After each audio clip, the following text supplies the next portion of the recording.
Welcome my dear students. So students की requirement पे मैं एक न्यू टॉपिक स्टार्ट करने जा रही हूँ जिसका नाम है यहाँ पे रिलेशन एंड फंक्शंस। बिकॉज ये 12th वाले जो मैथमेटिक्स के बच्चे हैं उनकी डिमांड है यहाँ पे कि मैम हमें मैथमेटिक्स की क्लासेस प्रोवाइड करवा दीजिए। सो मैं नोट्स के थ्रू उनको पढ़ाने वाली हूँ। So today's I will discuss relation and functions for 12th class mathematics chapter number 1. So you can see here यहाँ पे all of the notes important है. If you want send message on WhatsApp and follow my Instagram page. If you want updated all material so send message on WhatsApp. Okay, WhatsApp का जो link है वो description में मिल जाएगा. So हमने 11th में क्या पढ़ा है वो मैं आपको थोड़ा सा रिवाइज करवा देती हूँ. बिकॉज यहाँ पे हमने पढ़ा था प्रांत, सह प्रांत, ठीक है, सह प्रांत और परिसर, ठीक है ना. तो प्रांत आपका क्या होता था 1 2 3. इसमें सह प्रांत कौन कौन से थे A B C D और जो मिलान करते हैं उनको हम क्या कहते हैं परिसर, ठीक है.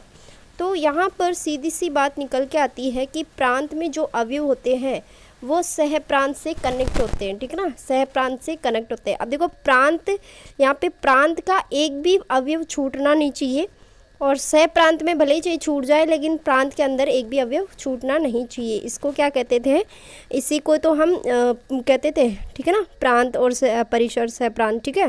अभी यहाँ पे डेफिनेशन दे रखी है उपसमुच्चय किसी भी अरिक्त, अरिक्त का मतलब जो छूटता नहीं है, उस समुच्चय ए से अरिक्त समुच्चय बी में आर का कार्तिक गुणन ही क्या था, एक हमारा उपसमुच्चय बनता था. मतलब कि जैसे मान लो कि 1 और 2 है, ठीक है, ये आपका ए है, ये आपका बी है और ये हो गया 2 और 3.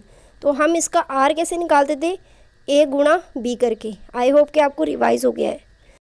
और यहाँ पर आप देख सकते हो कि समुच्चय ए में ए से समुच्चय बी में आर के क्रमिक युग्मों के प्रथम घटकों के समुच्चय आर को ही क्या कहते थे, हम प्रांत कहते थे, ठीक है.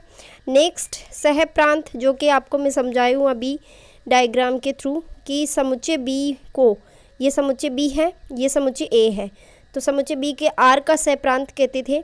परिसर का संबंध, जैसे कि आपको पता है कि समुच्चय ए से समुच्चय बी में संबंध को युग्मों के द्वितीय घटकों को अद्वितीय घटकों को क्या कहते थे,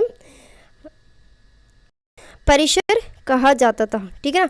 अब ये तो पढ़ा आपने 11th के अंदर. अब बात कर लेते हैं कि 12th में आप क्या पढ़ने वाले हो उसके बारे में. 12th में आपके पास में आता है संबंध, मतलब रिलेशन. अब रिलेशन किसी के बीच में भी यहाँ पे रिलेशन बताया जा सकता है. जैसे कि मान लो कि टोटल इंडिया के अंदर कितने मेल है तो उनको एक काउंट कर सकते हैं और उनको अलग समुच्चय में या फिर अलग रूप में रख सकते हैं उनको, या फिर वोमेंस को काउंट कर सकते हैं, काउंटेबल है. इन सब के बारे में आपको मैं बताऊँगी बाद में 1 by 1. सो बात करते हैं यहाँ पे कि संबंध क्या है, रिलेशन क्या है. रिलेशन यहाँ पे है समुच्चय ए से समुच्चय बी में कोई संबंध आर है. जो आर यहाँ पे क्या है, रिलेशन को बताता है. ए इंटू बी का उपसमुच्चय होता है. जैसे फॉर एग्जांपल मैंने अभी आपको समझाया था, ये एग्जांपल है, ठीक है. जैसे ए को ए से 2 से फिर रिलेशन होता है, फिर एक का 3 से रिलेशन होता है, 2 का 2 से रिलेशन होता है, 2 का 3 से होता है, 3 का 1 से रिलेशन होता है, 3 का 2 से रिलेशन होता है, ठीक है. आई होप कि आपको क्लियर है. अब रिक्त संबंध क्या है, देखो रिक्त संबंध क्या होता है, जब समुच्चय ए का कोई भी अवयव ए के किसी भी अवयव से संबंधित नहीं है. हम किससे डिनोट करते हैं इसको, फाई से. फाई से क्या करते हैं, हम इसको डिनोट करते हैं इस तरीके से. अगर आपका रिक्त समुच्चय है तो इस तरीके से हम उसको डिनोट करते हैं, ठीक है ना. अब दूसरा आता है हमारे पास में सार्वत्रिक संबंध यानी यूनिवर्सल. यदि ए का प्रत्येक अवयव ए के सभी अवयव से संबंधित है तो यहाँ पे क्या बनेगा, R is equals to A multiply by A, ठीक है ना, ठीक है. नेक्स्ट यहाँ पे बात करते हैं कि रिक्त संबंध तथा सार्वत्रिक संबंध को कभी कभी हम तुच्छ संबंध भी कहते हैं, ठीक है ना. अब यहाँ पर बात आती है, ये देखो यह आपके एबीसीडी में आने वाले क्वेश्चंस लग रहे हैं. इस तरीके से आपके जो भी आपके एबीसीडी सवाल बनते हैं ना, जो ऑप्शन टाइप से होते हैं, वो सवाल यहाँ पे निकलते हैं, ठीक है ना. संबंधों के प्रकार, अब संबंधों के प्रकार कौन कौन से होता है, एक तो होता है सम्मित, एक समतुल्य और एक संक्रामक. जो आपकी प्रश्नावली 1.1 है वो इसी पे ही डिपेंड है. तो आपको 100% इसको मतलब कह सकते हैं कि एक तरीके से अच्छे से समझ लेना है चीज़ों को, जो मैं आपको समझाने जा रही हूँ, ठीक है. पहली बात करते हैं यहाँ पे फर्स्ट ऑफ ऑल सम्मित संबंध, जिससे सिमेट्रिक कहते हैं, ठीक है ना. अब यहाँ पे सम्मित क्या होता है, देखो जब भी आपके पास में यदि संबंध A1 A2 में यदि वह संबंध A2 A1 में हो तो सम्मित संबंध कहलाता है। मतलब कि मान लो कि यहाँ पे A1 और A2 है, बिलोंग्स टू A है, A1 A2 belongs to A है, उसके लिए भी आपको यहाँ पर डिनोट करते हैं A1 A2 belongs to R, इससे डिनोट करते हैं, ठीक है ना। और इसी का जस्ट अपोजिट हो जाए A2 A1 belongs to R, तो इसको क्या कहते हैं हम, सम्मित संबंध बन जाता है यहाँ पे, ठीक है। सवतुल्य, अब सव से निकल के आ रहा है ना कि खुद का, खुद से अपना, तो इसी से निकल के चलता है कि सवतुल्य संबंध क्या मतलब होता है यहाँ पे कि समुच्चय A पर संबंध R के इस प्रकार हो कि A का प्रत्येक अवयव स्वयं से R से संबंधित हो। तो स्वयं का स्वयं से संबंधित होगा मतलब क्या मतलब होता है यहाँ पे कि A बिलोंग्स टू A है, ठीक है ना, small letter A belongs to capital letter A है, उसके लिए यहाँ पे जो संबंध क्या बनने वाला है, A बिलोंग्स टू R। और ये आपको ध्यान में रखना है, ये आप जब आप आंसर्स दोगे ना तो इन चीज़ों को ध्यान में रखना पड़ेगा। समझ में आया।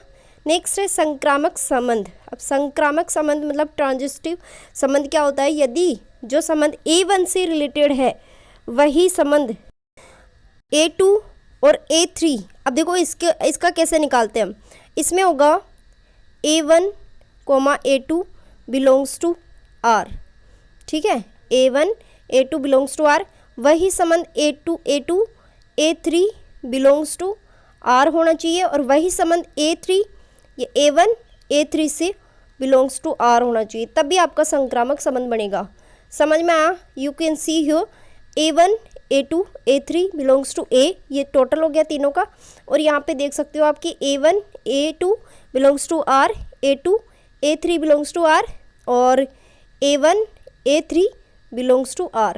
तो आई होप कि आपको एक क्लियर है तीनों चीज़ें, और यहाँ पे मैंने अच्छे से यहाँ पे समझा रखा है, देख सकते हो आप, इनको मैंने अच्छे से अलग से भी बता रखा है कि आपको कोई कन्फ्यूज़न ना हो कि A से बिलोंग हो गया तब तो हो गया समतुल्य, भाई A का खुद से ही बिलोंग हो गया ना, तब तो खुद का स्वयं का हो गया, मतलब कि समतुल्य हो गया। सम्मित कब होता है, जब A B दिया रखा हो और B A हो जाए, ठीक है, जैसे मान लो 1 और 2 दे रखा है, 2 और 1 हो जाए, तो ये क्या होता है, सम्मित होता है। क्लियर है, ठीक है। नेक्स्ट अभी मैंने जस्ट समझाया आपको कि 1 2 3 है, तो 1 2 भी हो जाए, ठीक है, बिलोंग्स टू R, और 2 3 भी हो जाए, बिलोंग्स टू R, और 3 1 भी हो जाए, बिलोंग्स टू R, तो ये क्या होता है, संक्रामक संबंध होता है। आई होप कि आपको क्लियर है। तो क्लियर है, प्लीज़ लाइक करते चलिए। नोट्स लेने के लिए मुझे व्हाट्सअप मैसेज कर सकते हैं, follow my Instagram page, and ऐसे ही मैं आपको 1 by 1 ऑल वीडियोस प्रोवाइड करवाऊंगी। So thank you so much, मिलते हैं नेक्स्ट वीडियो में।